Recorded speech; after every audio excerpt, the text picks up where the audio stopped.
So this is the most important thing that we want you to hear from us here today. In fact, it's so profound, so important that if we were standing in your physical shoes, we would write it down and we would repeat it over and over and over and over and over and over and over and over and over and over and over and over again.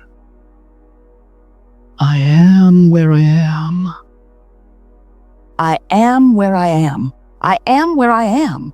Not, I am where I am. I am where I am. I am where I am. And I got here with a lot of effort, didn't you?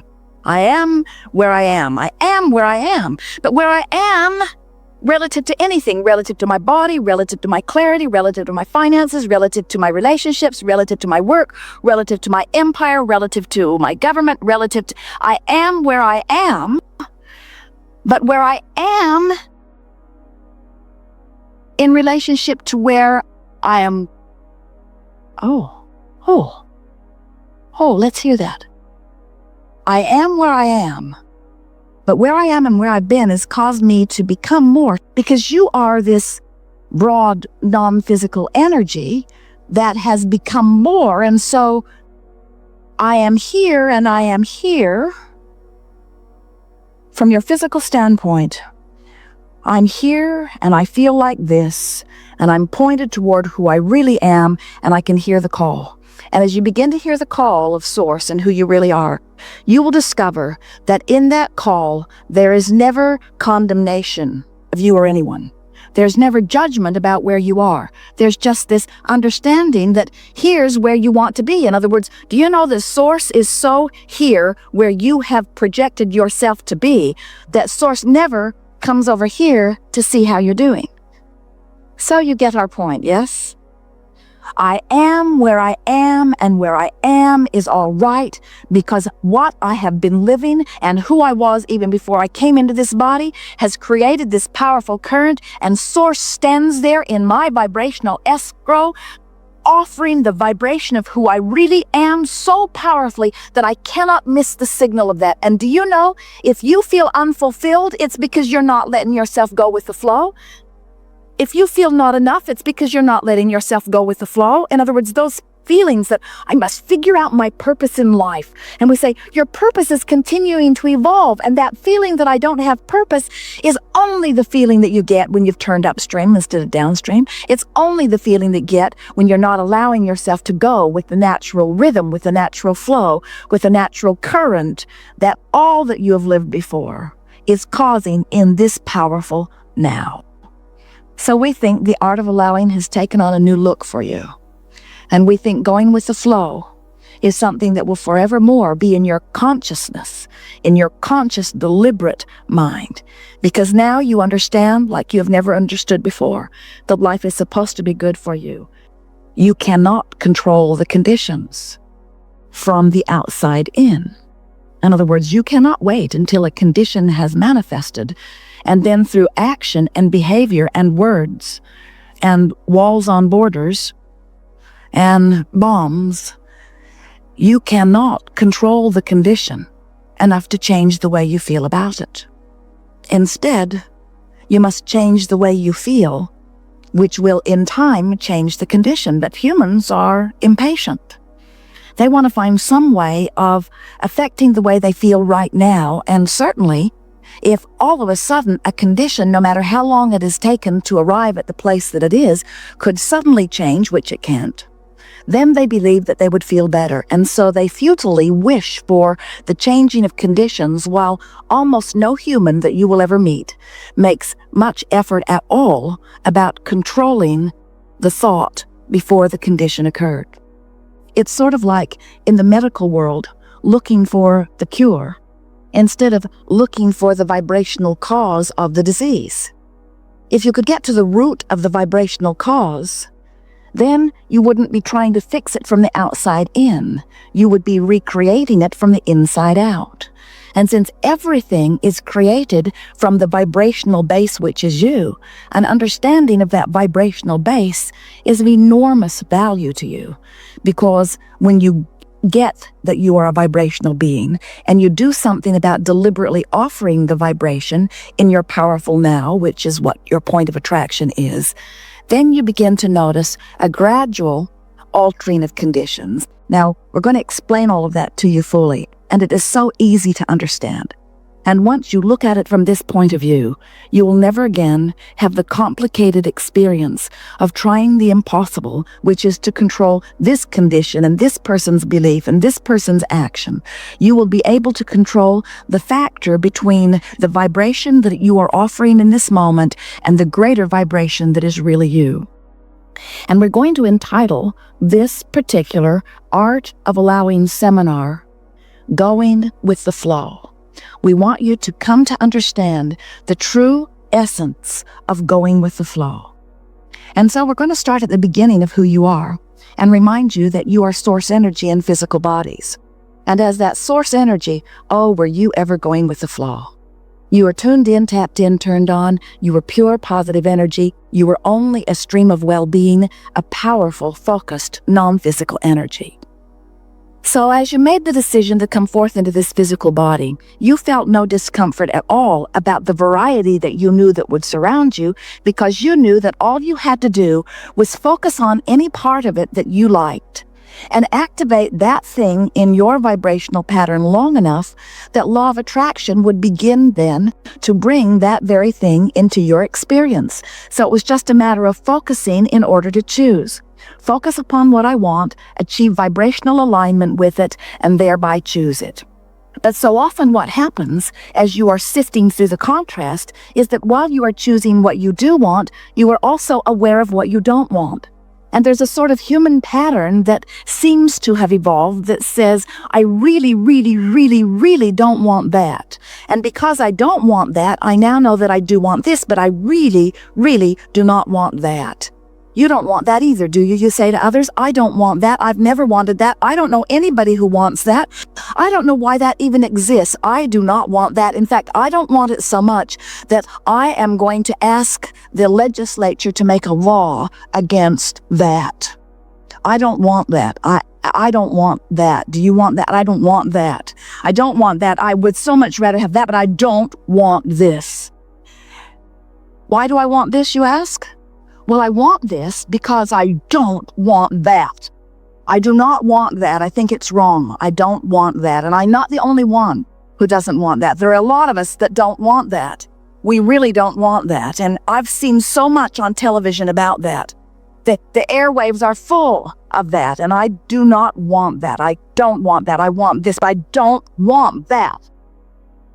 Can you imagine going to the cafeteria or to the buffet and spending a lot of time explaining to the people behind the glass, I don't want that, and I don't want that, and I don't want that. And in time, they're going to say, what do you want?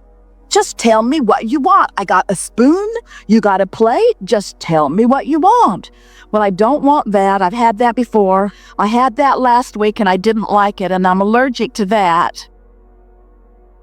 That makes me fat and that breaks my face out. I don't want most of that. I don't want most of it.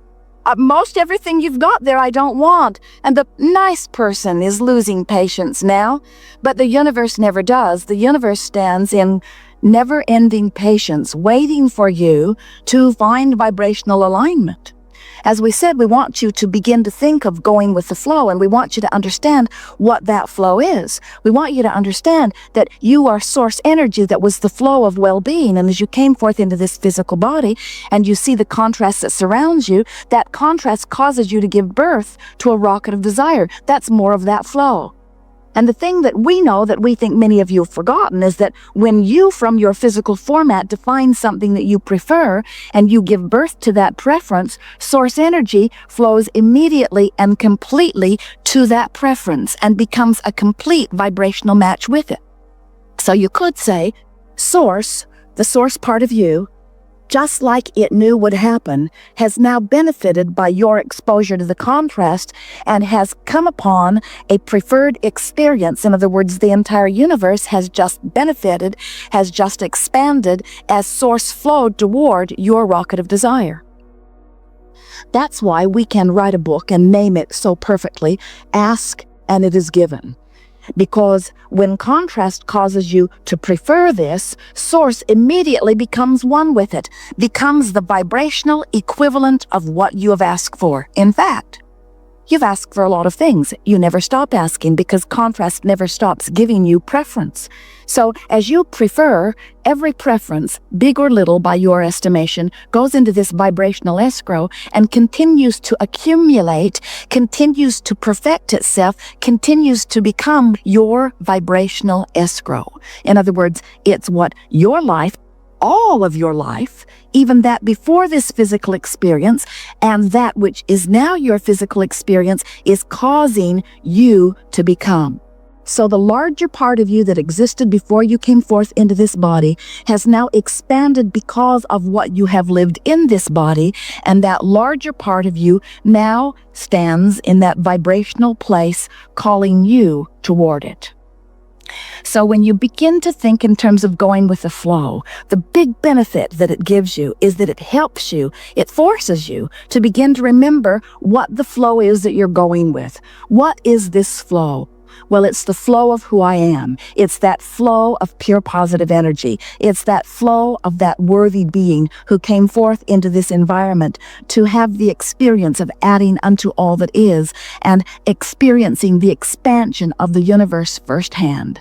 There is nothing more exhilarating than to be in a physical body and have life call through you something even more than what you currently are, and then to turn your attention to it deliberately and to deliberately get up to speed with it and to ride that wave of source energy in the culminating of energy to the point of manifestation occurring. It's like being on that surfboard on the crest of the wave. There is nothing more exhilarating in all of the world than to live that constant journey. You're not ever going to really close this gap because no matter where you're standing, your life is still full of enough variety that it's going to continue to cause that expansion within you. That expansion is going to constantly come forth, and you're going to constantly be closing that gap. And more than everything put together, we want you to begin to feel, as we do, the exhilaration of the glorious ride of closing that gap. We want you to really understand the words that so many humans have coined when they said, the joy is in the journey. And we want you to leave this gathering understanding that, oh, yes, there's joy in the journey from frustration to appreciation and love. There certainly is joy in that journey. But there's joy in the journey from despair into anger, too. There's joy in that journey, too. There's joy in the journey from anger into less anger. And the reason we're using the word joy is because we want you to understand that everything is perceptual, and from where you are, the best feeling that you can feel, we would like to call joy. In other words, the best feeling that you can find from where you are, we want to begin calling the path that you are upon. Because we see so many of you, especially those of you who have been listening to us for a while, who are so condemning of yourselves and others, but mostly yourself, when you find yourself in an emotion that is less than the one that you think is the one that you think you should be living. Can you imagine yourselves, or Jerry and Esther, setting out on the highway? They've got a 400-mile journey today. 5 or 6 or 7 is more like what they usually drive. But so here they are, setting off on this journey, and they know where their destination is. They know where their bed will be that night. Can you imagine them getting 5 or 10 or 20 miles out on the road and feeling so embarrassed about their failure to be there yet? Blaming each other. We should be there. I can hardly stand not being there. It's just embarrassing with all we know. We've heard all those Abraham tapes. And we've just barely begun. We're nowhere near where we want to be. And if you were talking about a road trip, you accept it and you say, but don't despair, we're headed in the right direction. And if we keep heading that way, we're going to get there. And what we want to point out to you is this journey never ends. There will never be a time when your life doesn't cause you to flow yet further. And we so much want you to get it, that whatever life causes you to become is what causes life to be called through you Therefore, where you are is just fine. Where you are is just fine.